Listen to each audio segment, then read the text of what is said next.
কথায় আছে ধর্মের কল বাতাসে নড়ে, অর্থাৎ পাপ কখনো চাপা থাকে না। কিন্তু বরিশালের বাকেরগঞ্জে ডাকাতরা তাদের পাপ লুকাতে এক অদ্ভুত পথ বেছে নিয়েছে। ডাকাতি শেষে ধরা পড়ার ভয়ে তারা ভুক্তভোগীদের হাতে পবিত্র কোরআন শরীফ ধরিয়ে শপথ করিয়েছে যেন কেউ এই ঘটনা কখনোই প্রকাশ না করে। বরিশালে লেবানন প্রবাসীর বাড়িতে অস্ত্রের মুখে জিম্মি করে ডাকাতির ঘটনাটি ঘটে। ডাকাতি শেষে এ ঘটনা যেন প্রকাশ না পায় সেজন্য চলে যাওয়ার সময় ডাকাত দল ঘরের সকলকে হাতে কোরআন শরীফ ধরিয়ে শপথ করান। এ সময় ডাকাতরা স্বর্ণ ও নগদ টাকা সহ প্রায় ৩০ লাখ টাকা মালামাল নিয়েছেন বলে জানান ভুক্তভোগীরা।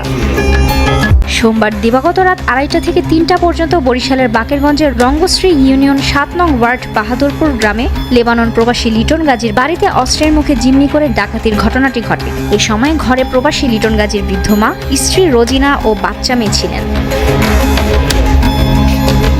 ভুক্তভোগীরা জানান, দরজায় শব্দ পেয়ে প্রথমে কে আসছে জানতে চাওয়ার সাথে সাথে ডাকাত দলের ৭-৮ জন মুখোশধারী ঘরের দরজা ভেঙে ভেতরে প্রবেশ করে। কোনো কিছু বুঝে ওঠার আগে সবার মুখ চেপে ধরে হাত পা বেঁধে অস্ত্র ঠেকিয়ে চুপচাপ থাকতে বলে মুখোশধারী ডাকাত সদস্যরা। এ সময় কথা বলতে গেলে ঘরের সবাইকে মারধর করে ও দড়ি দিয়ে হাত পা বেঁধে ফেলা হয়। যখন ডাকাতি করে বাহির হয়ে যায় তখন আমার সাথে আমার শাশুড়ির হাতে কোরআন শরীফ দিয়ে তারপর শপথ করাই যায় আমরা যেন কোনো মিডিয়ারে বা পুলিশের বা আশেপাশে কোনো আত্মীয় স্বজনের কাছে না বলি, ছেলে আমাগো এসে পরবর্তীতে মেরে ফেলে যাইবে। ডাকাতি শেষে বাসা থেকে চলে যাওয়ার সময় ডাকাত দল ঘরের সকলকে হাতে কোরআন শরীফ ধরিয়ে শপথ করায় ডাকাতির ঘটনা যেন কোথাও প্রকাশ না করা হয়। ডাকাতির ঘটনার পর সবাই আরো বেশি আতঙ্কিত, কারণ ডাকাতরা কোরআন শরীফ শপথ করিয়ে বলেছে এই ঘটনা কোথাও প্রকাশ করলে সবাইকে হত্যা করা হবে। তাই জীবনের নিরাপত্তার জন্য প্রশাসনের সহযোগিতা কামনা করছেন ভুক্তভোগীরা।